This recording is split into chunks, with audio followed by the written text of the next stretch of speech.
Let's start today's discussion. We are getting slowly uh, close to the interesting topics and exciting topics of this module, and a little bit more complicated in comparison to the beginning of the semester. So in the beginning of the semester it was a little bit more straightforward, but now it gets a little bit more complicated. That's the topic of complexity, and we want to talk about the complexity of an algorithm. I will keep my chat open in case I receive some question. Okay, so let me see.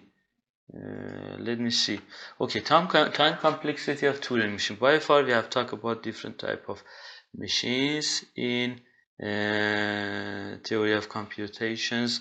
You know, the most sophisticated machine to do the computation was the Turing machine. You remember in the beginning it was the matter of accepting or rejecting a language. When we used to talk about the finite automata or push-down automata, well, when we got to the Turing machine, we realized that's not only the matter of accepting or rejecting a machine, but that's the matter of computing a problem, solving a problem.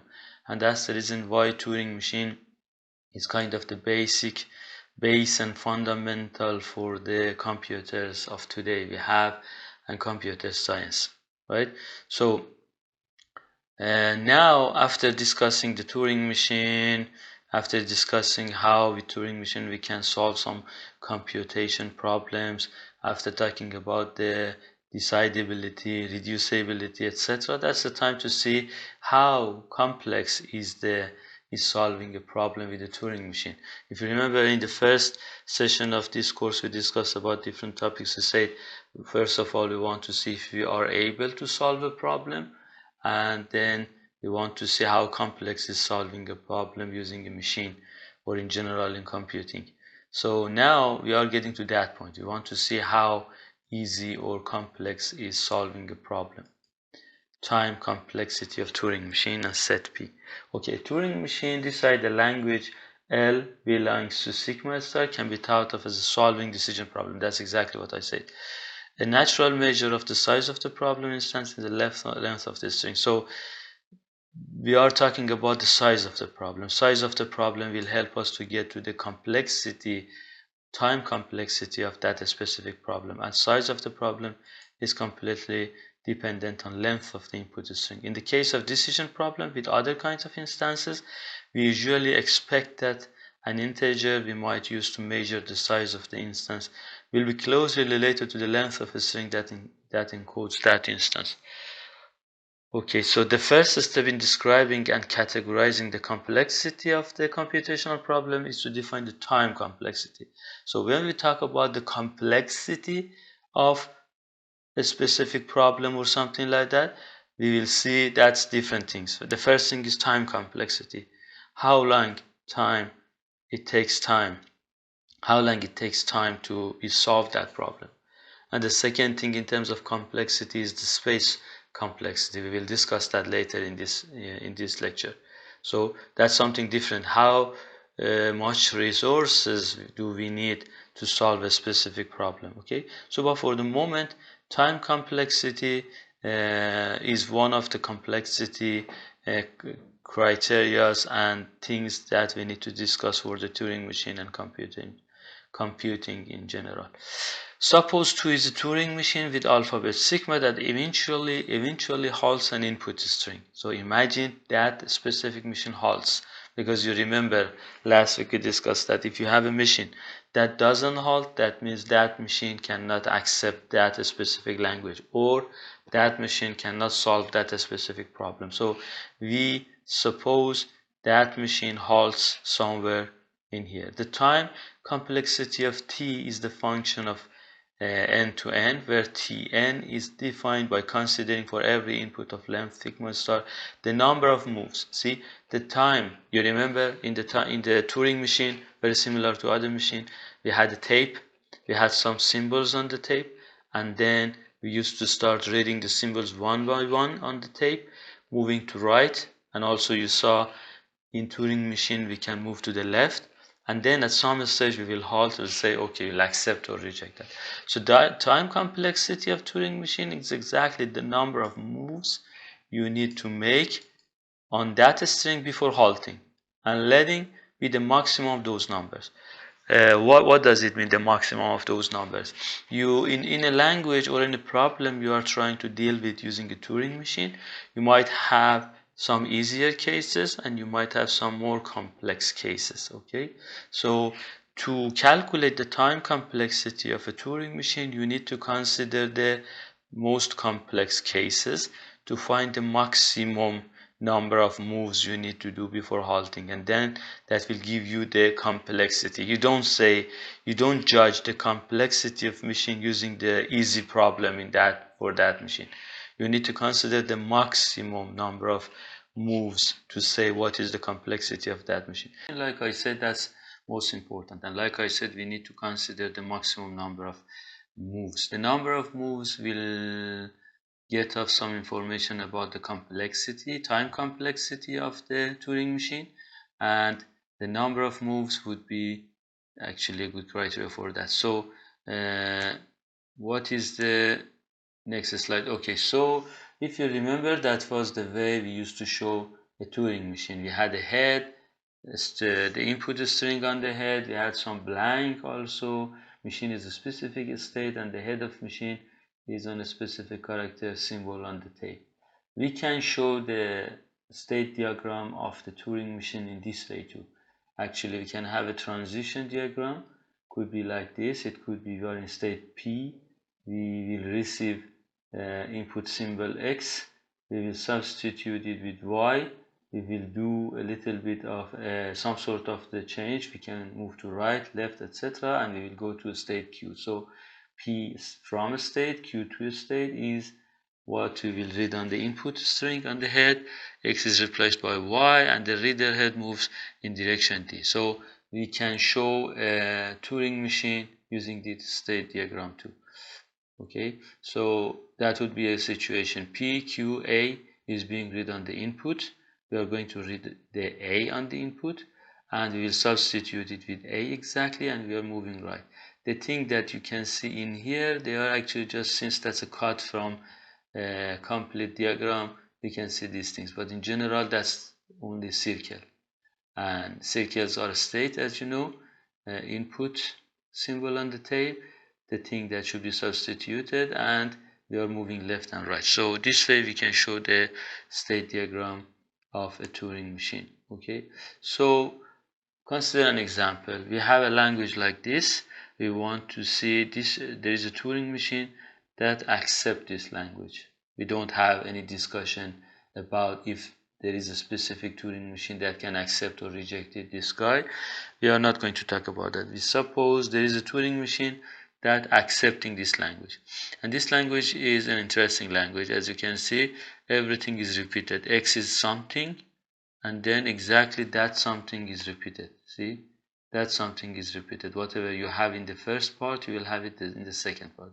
X is a string, and then the string S could be something from A and B star. That means even nothing from A and B, and just A or B, and then any combination of A and B. Okay, the Turing machine must decide if the first of the, okay, so let's see, to calculate the time complexity of a Turing machine.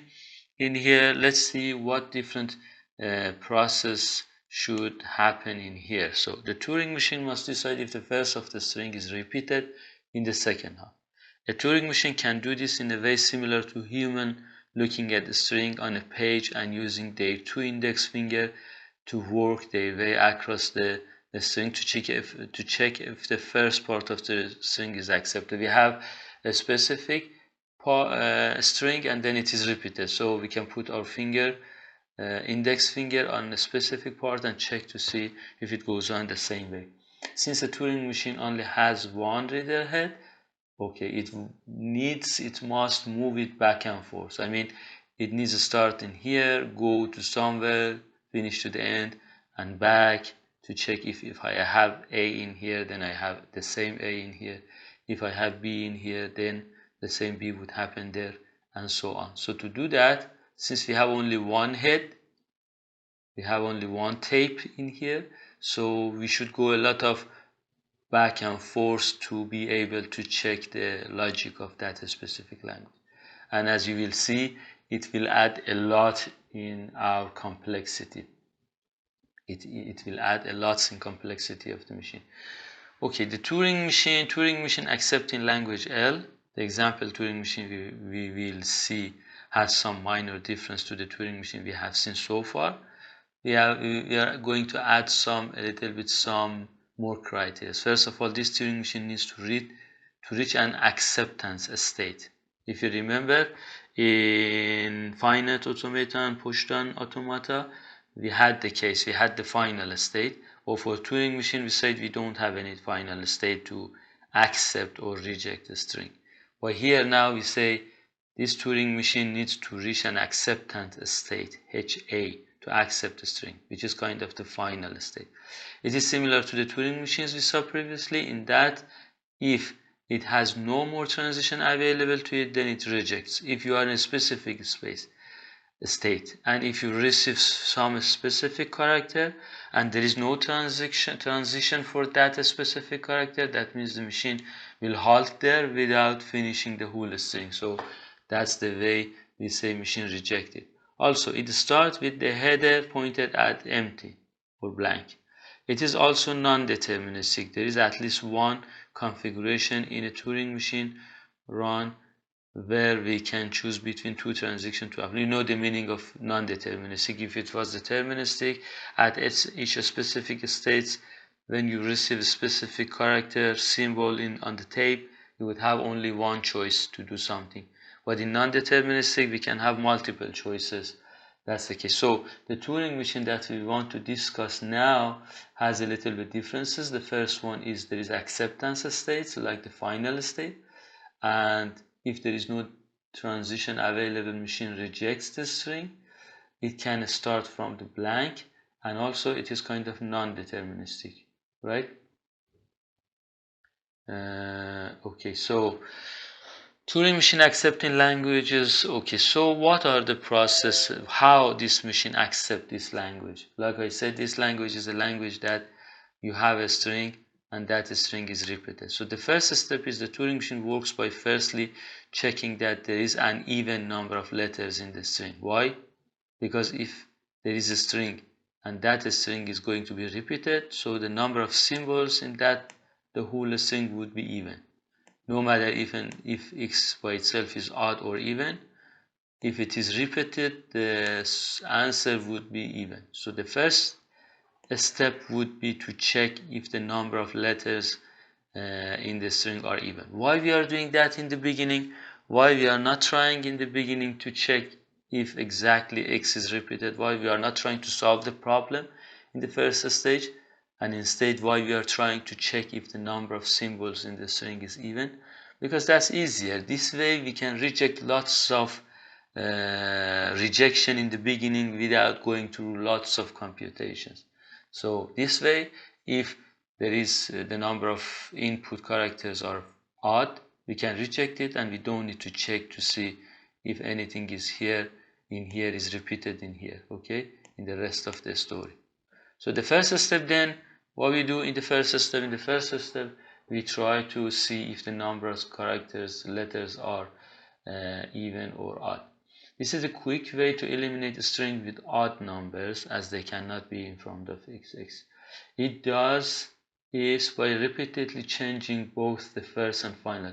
That's a very good example to understand how Turing machine does these things. So they change the characters from the lowercase to uppercase going ahead, and like I said, moving forward and backward, they can check everything all together. So it does this by repeatedly changing both the first and final characters to uppercase. Then moving inward by one character, that means we will change it, the first and last character, to A and B. That's like I said in here.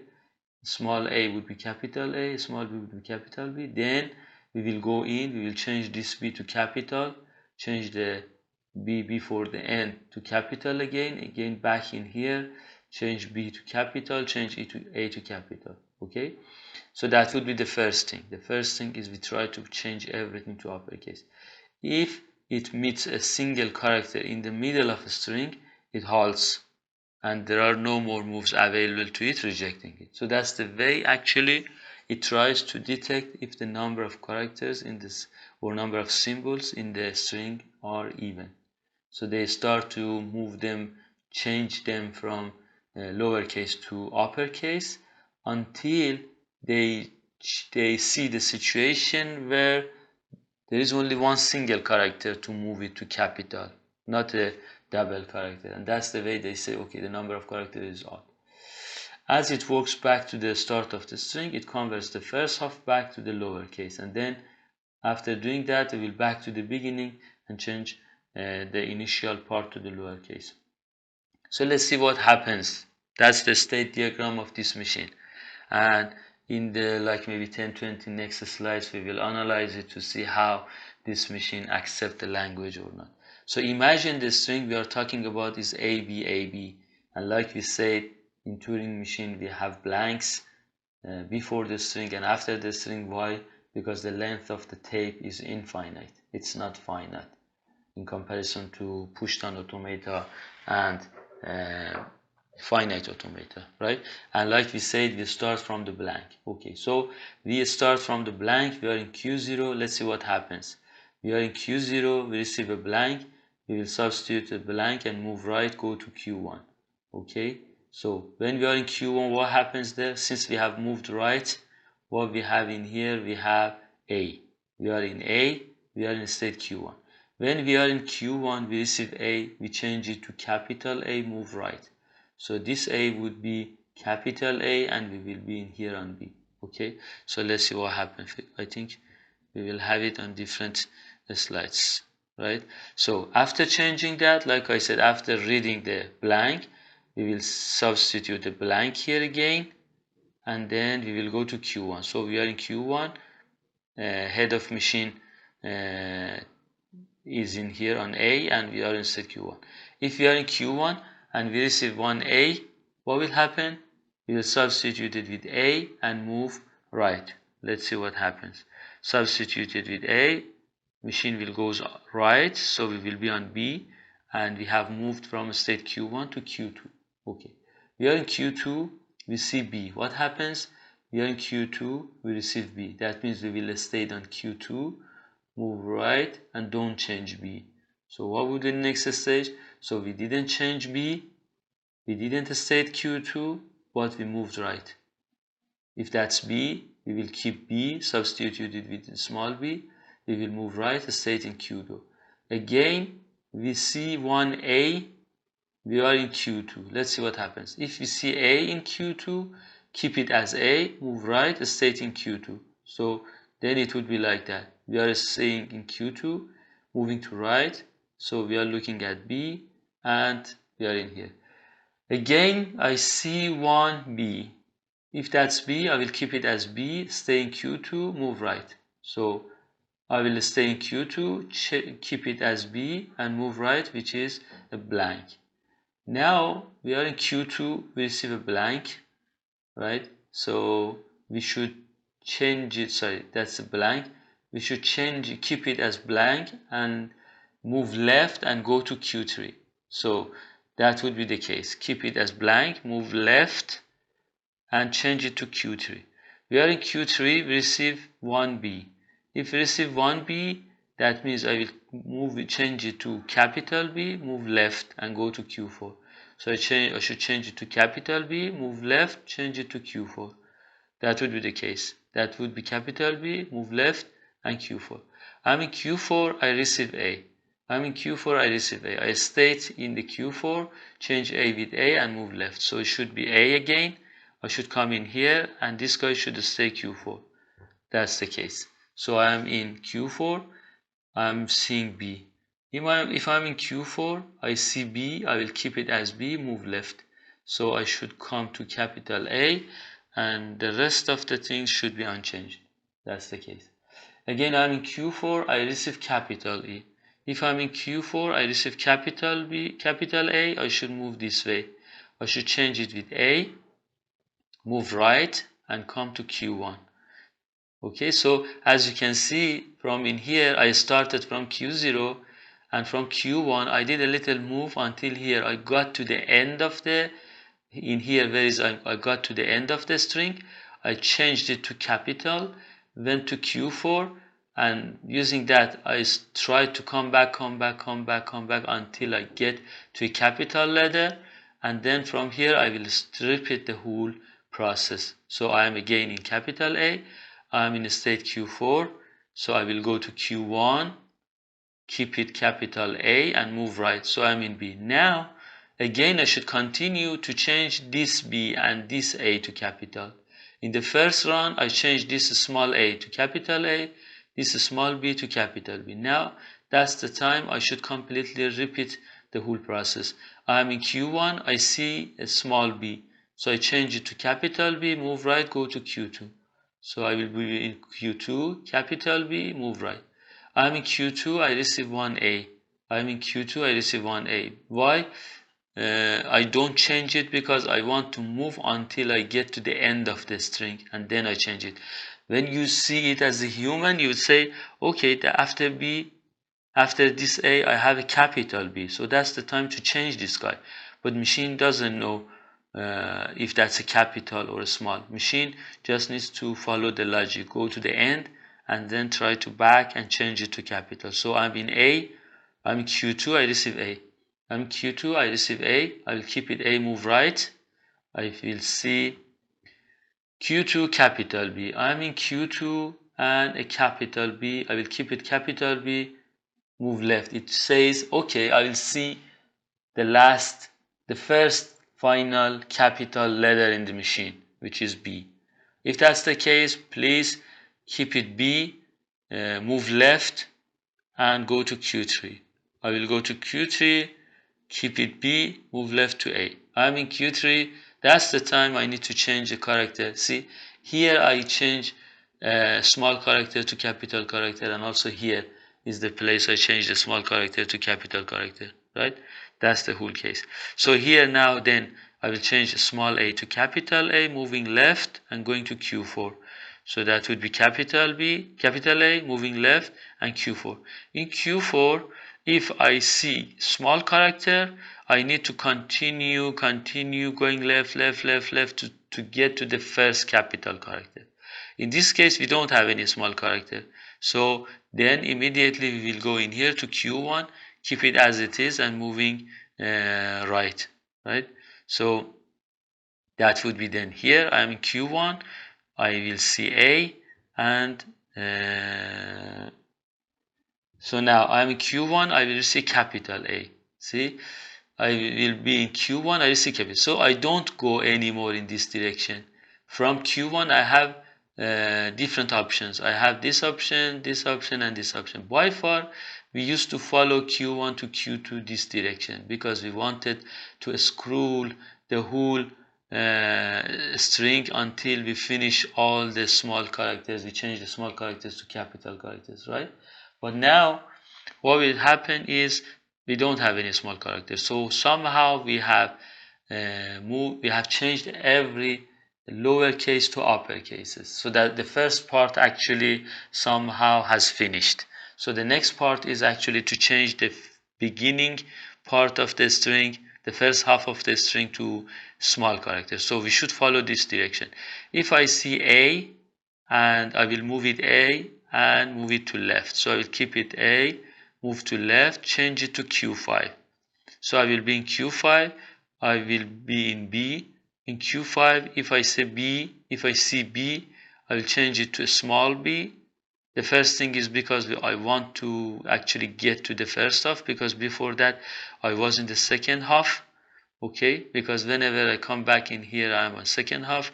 So I wanted using this line to come back to the first half.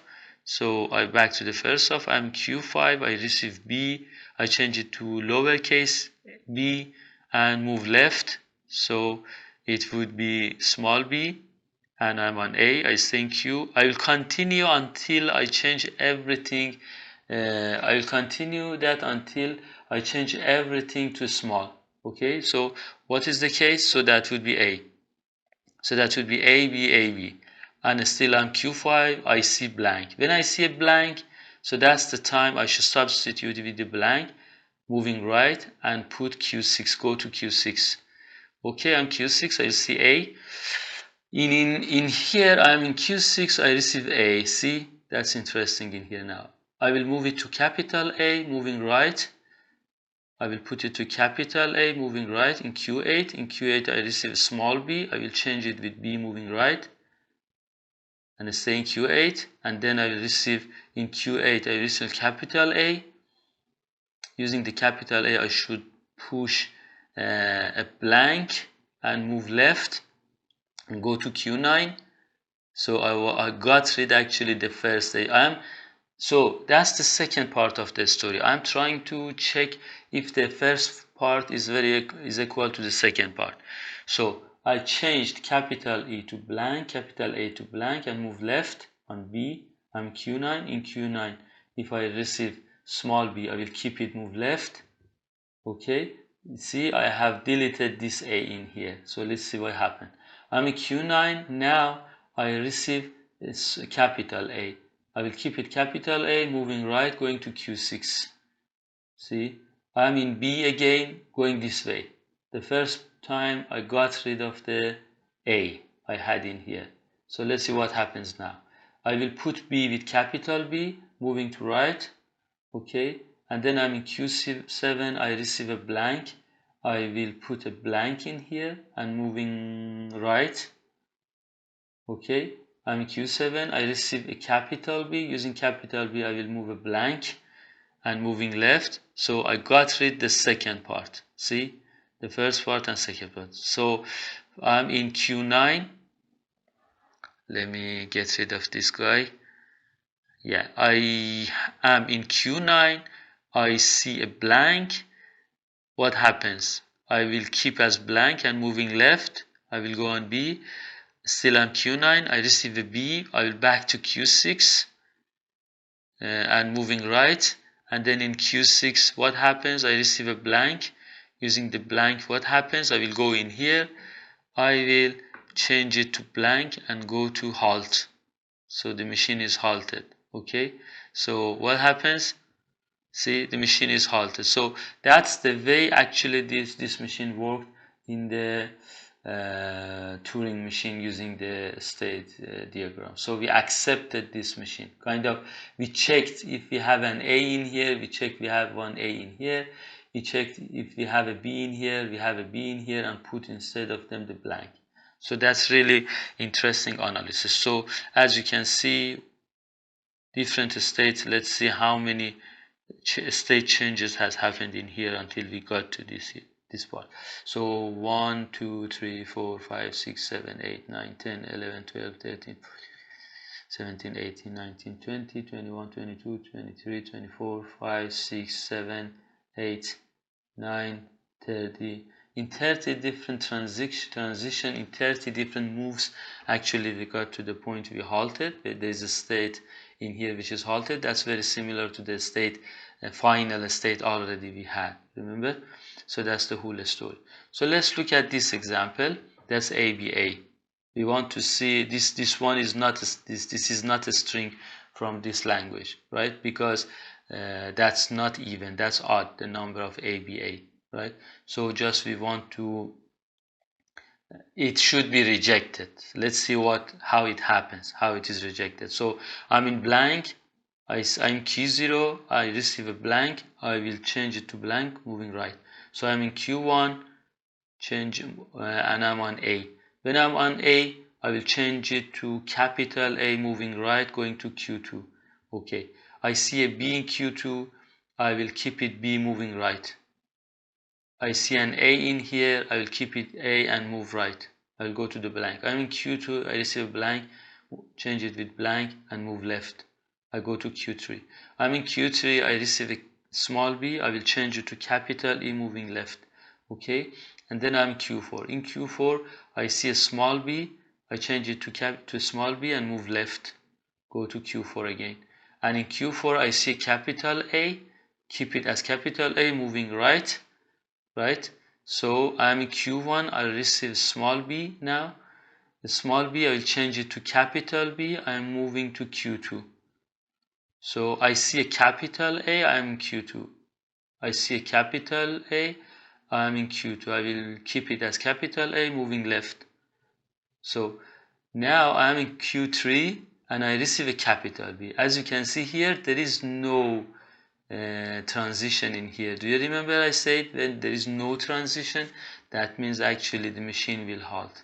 So that's the story. We are in the situation. So we have designed this part of the machine state diagram in a way actually it tries to get better and check everything is even. Okay, so that's the whole story why it is rejected. This time the machine rejects the string because the machine actually get to a situation, get to a state which there is no transition for that, right? So that's the thing actually we need to take into account. In the exam, I may give you a state diagram like this, and I may ask you using this notation, show me how this machine accept or reject something. That could be a potential question. Okay, so the machine halts in here. Okay, so let's recap what we have talked about by far. By far, what we have talked about is actually we discussed the Turing machine. We said we have added something to Turing machine. We considered the non-deterministic situation of the Turing machine. Also, we discussed about there is a final state we should get to there, etc. All of this thing is for calculating the complexity of Turing machine. We have seen the Turing machine TM that accept these languages. We will derive a formula which is called the time complexity of this Turing machine, time complexity of this Turing machine in the case when is the even and when is odd. Then that will be a smaller, only need to consider worst cases complexity. Okay, we will derive a formula for Turing machine in the case when is even as when n is odd. Then so like I said, when we are going to calculate the time complexity for a machine, we usually consider the worst cases, because like I said in Turing machine, the time complexity is the number of moves you need to do to get to a final state. Okay, we need to consider the worst case. We need to consider the worst time complexity to say, okay, the time complexity of this machine is this. Okay, so the computation for a string of length n had three parts. The first part was this: TM, Turing machine finds the middle, changing the symbol to the uppercase as it goes. The second step is Turing machine changes the first half back to lowercase and moves the tape head back to the beginning. And the last part is Turing machine compares the two halves. You remember?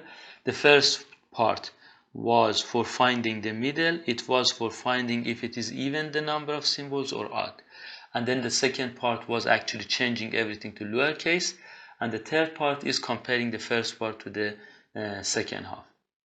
So that's the whole story of the thing. So let's us calculate the time complexity of each this part. For the first part, it takes one move to move from the blank to the head of the machine. Do you remember? Let me back to in here. Do you remember machine was on blank in the beginning? So we need one move to get from Q0 to Q1. Okay, so we need only one move to get rid of the blank and tape head on the first symbol. And then we need 2k plus 1 moves to change the first symbol and find the rightmost symbol. K is half of n. So if in this case n is 4, k is 2.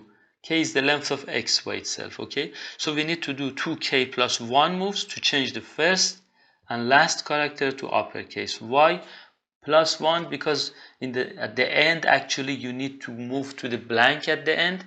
That's one more move to get there to see if you have scanned the whole tape, and so the number of moves you need to make to get to the end, and 2k more to change the rightmost symbol and return tape head to the leftmost symbol. You need to come back again to the beginning. So you need one move in the beginning to get to the first character, 2k plus one move to change the first and last character to uppercase, and 2k moves to change the rightmost symbol and return tape to the lowercase symbol in the beginning. Okay, then we need to calculate this guy for all the small character we have inside x. So we need to continue that. So 2k plus 2k plus 1 is 4k plus 1, and we need to continue that for all the character we have in x. So the number of times we need to move to make sure all the characters are changed to capital is summation of 4i plus 1, I from 0 to k. And that's the one we had in the beginning. So the time complexity of first part, which was this part, finding the middle, changing the symbols to uppercase as it goes, is exactly this summation. You know, if you have a constant inside the summation, you can bring it out. It would be k plus 1, and then summation 0 to k of a. There is substitution for that, and finally you will get to this point. So the time complexity of the first part is quadratic. It's square. It relates to the square of the size of x. So, for example, in this case, let's see. In this case, the length of the n was 4 because k was 2, because x was had two symbols in here. So then x was 2, so k was 2, sorry, and n is 4. So you see, the number of moves is completely dependent on the size and length of the string. If you remember, in the beginning of this lecture, we talked about that. So let's back in here a little bit more. Yeah, as we said, the time complexity of first part is 2k2 plus 3k plus 2, right? So we have seen that the number of moves in the first part is this guy. The number of moves in the second part is k plus 1. This time depends only the length of the input string. That's the stage, that's the part of calculation. Actually, we change all the characters in the first half of the string to the lowercase and go to the blank. So if the size of k is size of the x is k, then the number of moves we need is k plus 1. The length of third part depends on the string. The string requiring the most moves are the ones in L.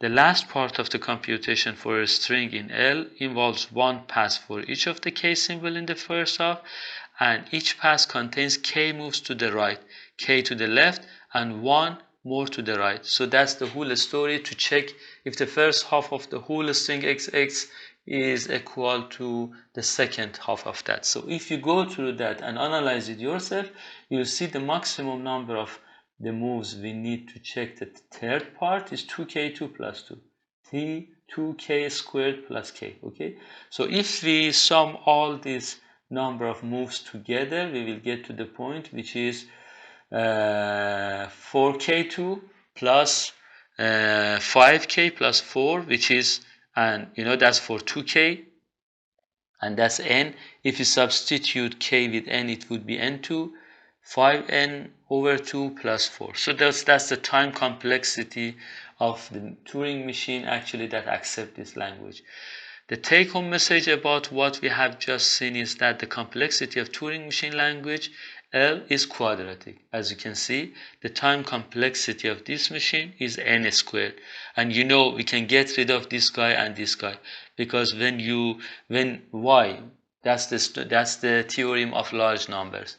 When you have n gets really large, so n is really small and negligible in comparison to n2. So we'll say time complexity of n is n2. So the running time is proportional to n2, the length of the input string. So the Turing machine in here is quadratic then.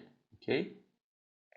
Complexity of, let me see, it looks like we are not going to finish this lecture today. The rest of that we will discuss that next week. So I will go through this part to finish this section, and then we will leave the rest for the next week.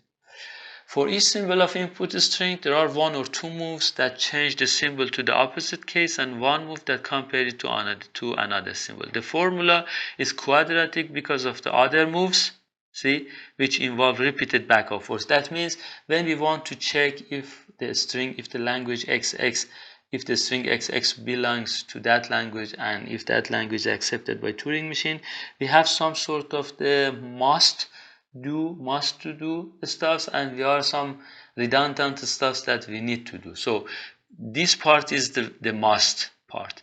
You need to do that to check the things. But this thing is kind of a redundant one. You need to do a lot of repeated back and forth movements from one end of the string to the other. And that's the reason why it makes this Turing machine quadratic. It is possible to reduce the number of these by adding more states. For example, if we had the Turing machine remembering two symbols at a time, imagine at the time we remember just one symbol. When we are in a specific state, that means when we see this specific symbol, that means we just remember one state and we can read one symbol.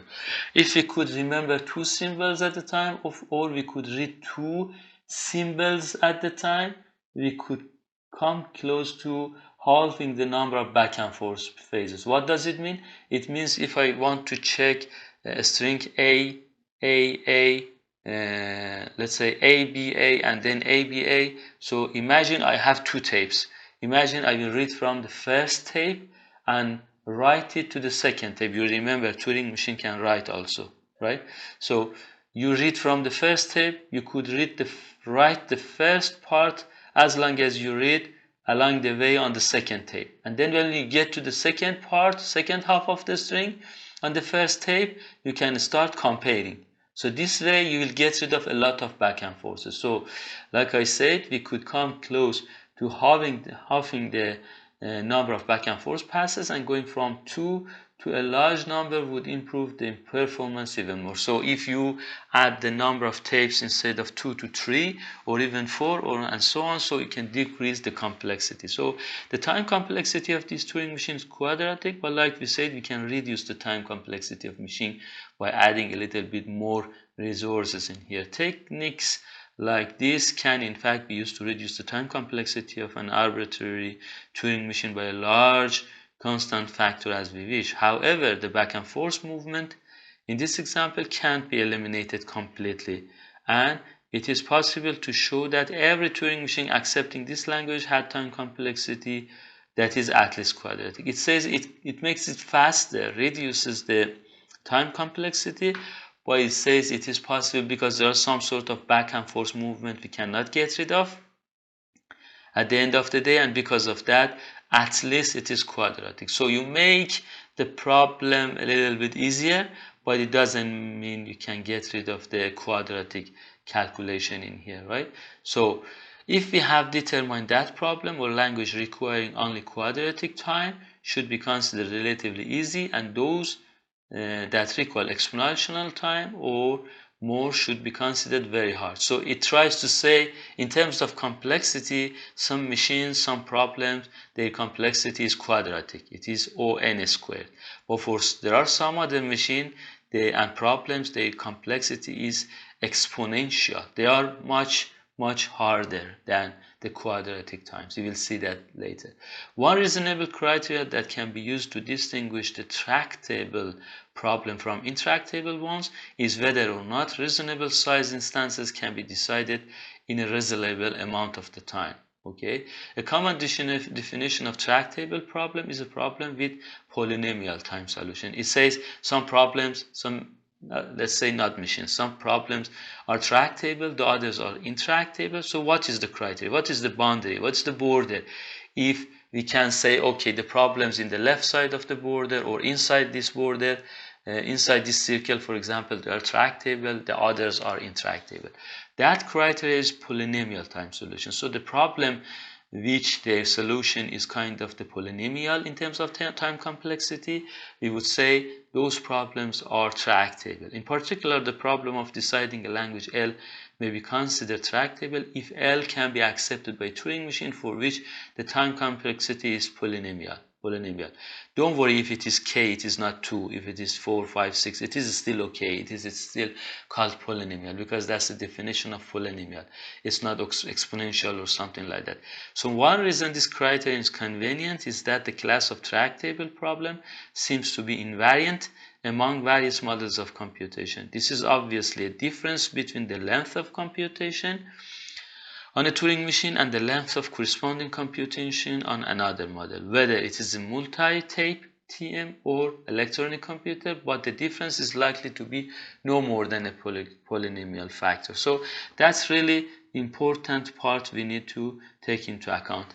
And the last slide today we want to talk about is the big O notation. Big O notation is a notation we have used to show the complexity of the time complexity of any problem in hand. So if you look at the articles and papers, scientific papers published, you will see the algorithm they introduced. They will definitely discuss about the time computation. So that's a common language between all the people working on different algorithms to show what is the time complexity of that language. So we have O1, and we have the logarithmic case, logarithmic time, we have the linear time, we have the linearistic time, we have the quadratic, and we have the exponential. That's the lowest, and let's say in terms of time complexity, that's the less complex algorithm. That's constant.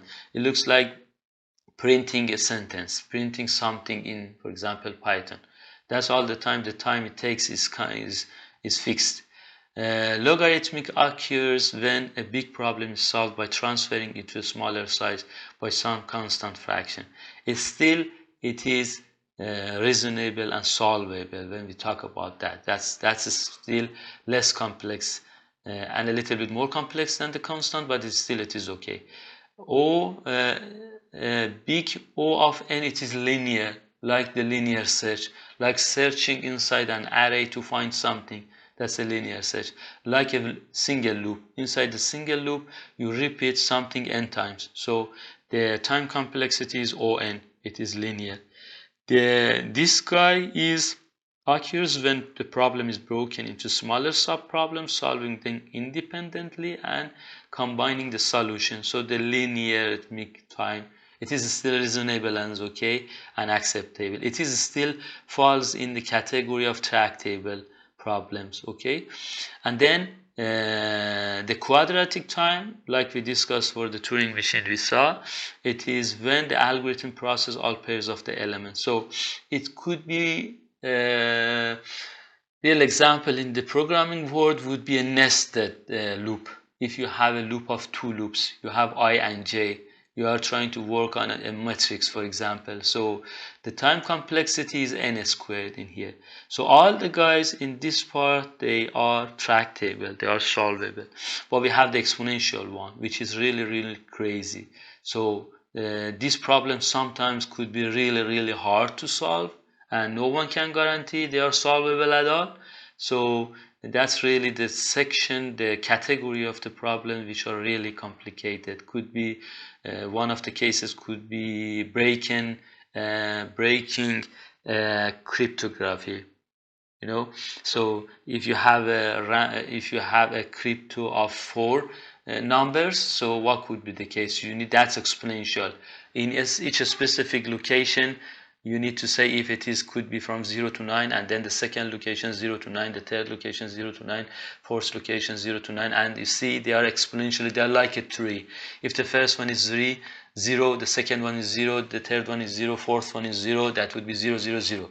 So that would be the leaves of a tree. So the first one is 0, 0, 0, 1, 0, 0, 0, 2, 0, 0, 0, 3, and so on. See, that's a whole big tree, and that's because it is exponential, the time complexity of that. And that's the interesting part of this lecture, this part of the module actually. These problems are assumed to be unsolvable, and that's the reason in cryptography scientists, they introduced a new crypto that they say if they want to break it, it takes 1,000,000 years to be checked all the cases, you know, and then some other scientists, they come and solve a solution for that. The solution necessary is not a brute force solution to go through all the cases to see which one.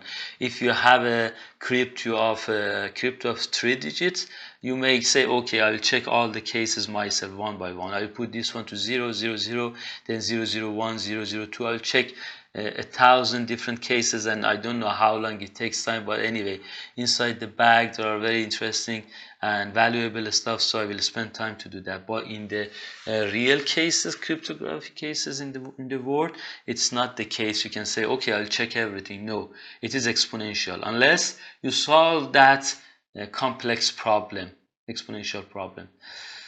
Okay, so I will leave it from here for the next week, which is really interesting topic.